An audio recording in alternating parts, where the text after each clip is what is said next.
Hello everyone, this is Ernie and I'm so glad you're with us today. Today I am in Old Town Dayton, Nevada, and I wanted to show you something interesting that I came across a couple of summers ago, and I thought it might be interesting for you and kind of exciting to see because it comes from the Como mine up in the Pine Nut Mountains, about 11 miles from Dayton, and it happened back in the 1860s. And so before we get to that, I want to give you a quick tour of some of these homes that are around here. It's quite interesting because these homes were built in the 1800s, and I know for a fact it's not going to be too much longer that these homes are going to be standing here, is because they're pretty dilapidated, and I know that some of the owners have plans to tear down these homes and build new homes.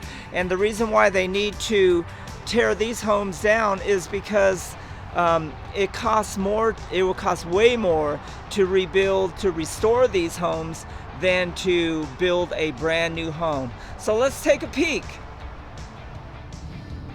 Here is the home where my friend Ken owns his tree nursery. When he's out of town and out of state, I manage this place for him. This home here is owned by my friend, the old timer Joey, and you heard me mention his name multiple times in several other episodes that we have done. But this home was built in the 1800s. And moving west, I sit in front of this home in one of my episodes. I really like this area a lot.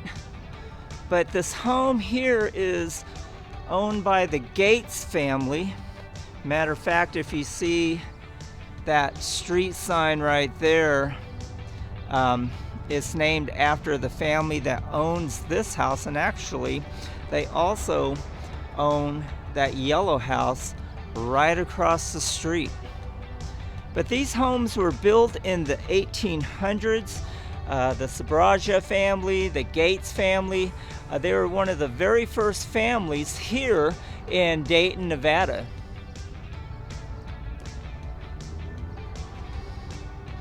I don't know about you, but for me, I just love looking at these old homes, seeing and thinking, you know, what went on back in the day. Look at that wooden patio. You know, I wonder how many times, you know, people just sat out here conversing with their family members. Back at that time, they didn't have smartphones, so they had a lot of conversing going on.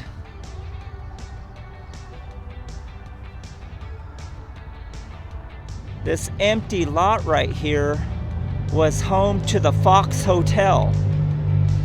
And what had happened, it was in the fall, it was cold, and there was a homeless person sleeping inside of the Fox Hotel, which was abandoned, and he started a fire and it caught the building on fire and it burned down, and we lost a big piece of history in Old Town Dayton.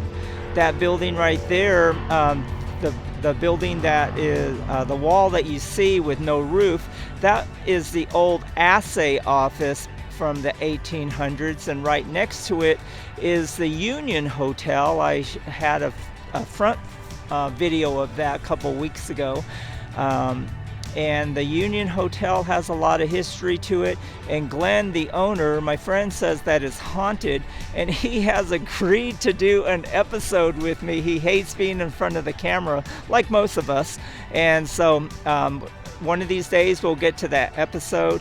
And once again, right over there is the Odeon Hall and Saloon, which has its legacy and the history of its own. And today, my friend Chris has been remodeling and redoing the Dayton Tap House. that which is straight ahead in the center of your screen. And today they reopened the restaurant, and I do have to say they have the best bacon cheeseburgers that I've ever had. And so once all the hoopla and all the people come and go when business slows down, my son Jonathan and I will be headed there for one of our lunches or even a dinner. And once again, here is the home owned by the Gates family. We can take a peek inside there. Look at that deck. I bet you they had great family times back in the day over here. And like I said, one of these days, these homes aren't going to be here anymore. And I am definitely going to save these videos so I can reflect back on these times when I used to be able to go inside these homes and enjoy the view and enjoy the craftsmanship that these people did back in the day.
And here is the Vecchiarelli house. It is owned by the Judge Vecchiarelli.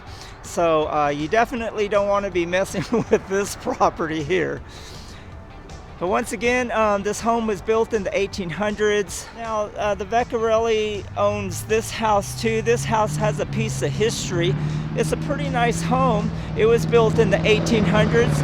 And there are some conflicting stories that this home was built in either Fernley or Urington, Nevada, and it was transported here in the 1900s, but this home was built in the 1800s. So it's pretty neat, really cool history here.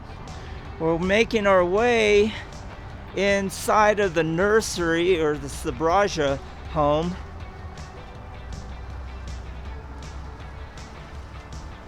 This nursery won't be here after this year or next, as Ken is getting ready to retire.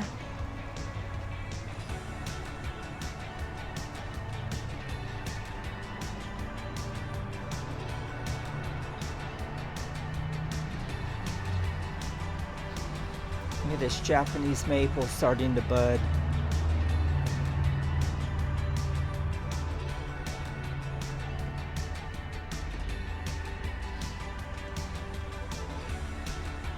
I want to show you a couple of things that are back here that might be of some interest to you.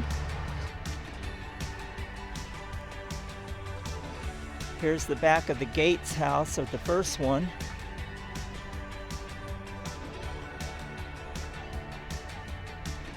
Look at those steps and that patio.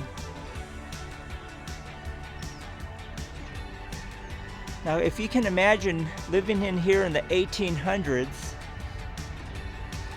and it's freezing cold out here right now. It's about like 42 degrees. And you have to come out here and go to the bathroom in the outhouse. I don't think I would like that too much. But yes, this is an original outhouse that they used while living in the house.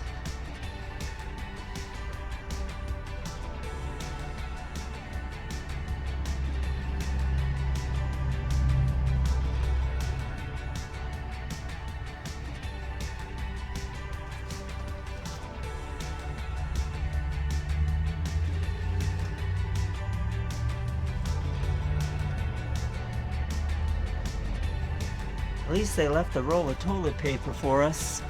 But yeah, it's the original outhouse in its original location. After seeing that, I don't think too many of us will complain about the bathrooms that we have.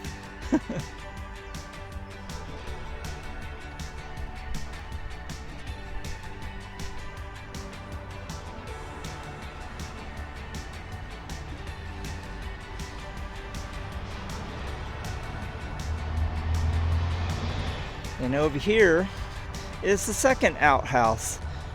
I would like to open up the door and show you what's inside, but I can't, because as you can see that this outhouse is leaning forward and the door is stuck, and so we won't be able to open it.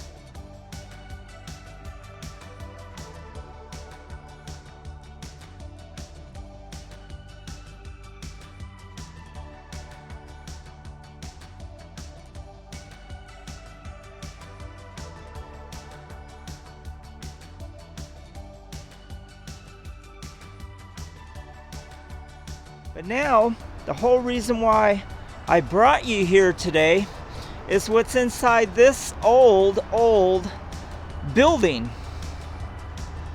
After 2 years of when I first discovered this area, it got tore up pretty bad. You can see that the weather comes in through the top, through the sides, and also through the bottom. But what is so interesting as you're looking inside here right now is that these are core samples that came from the Como mine. This whole pile is nothing but core samples. And I had talked to my friend, the old timer Joey, and he gave me the history that it did come from the Como mine. I did ask him, is there any gold in these core samples? And Joey said, I believe if there were, they would have taken them all. So he doesn't think that there's any gold in there. It'll be quite interesting to find out if there is any gold in these core samples from the Como mine that started in 1860. What I want to do, I want to take out some of these core samples and show you what they look like.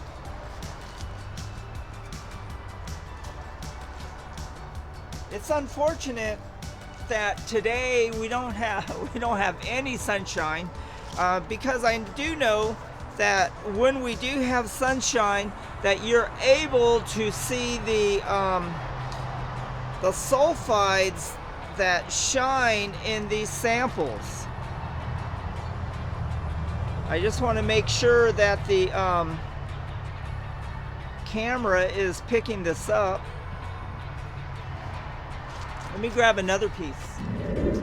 You can see that this piece here is more of a brownish color.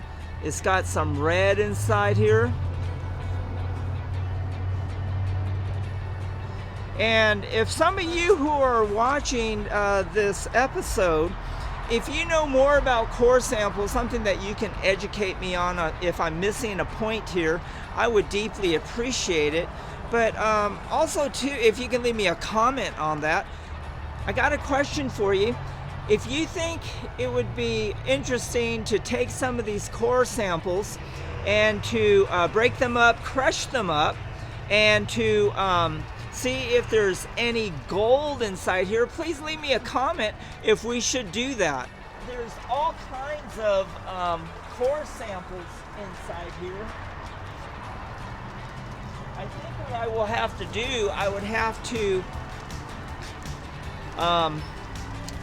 go inside there and dig through them and see what's underneath there. And but there are sulfides in here. On a sunny day, you're able to see the sulfides just shining. I didn't bring my jeweler's loupe, but right now it would be kind of useless at this point in time. But anyhow, I hope you liked this video. I hope you enjoyed it.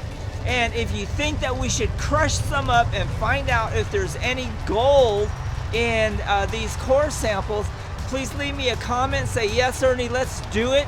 And I only live about a quarter of a mile from here. And I can pick some up, bring it home, crush them up in the crusher, and find out if there's any gold inside these core samples from the Como mine. And remember, the Como mine started in 1860. It was established in 1862, but in 1861, they put a post office up at Como, and Como at one particular time was the county seat for Lyon County.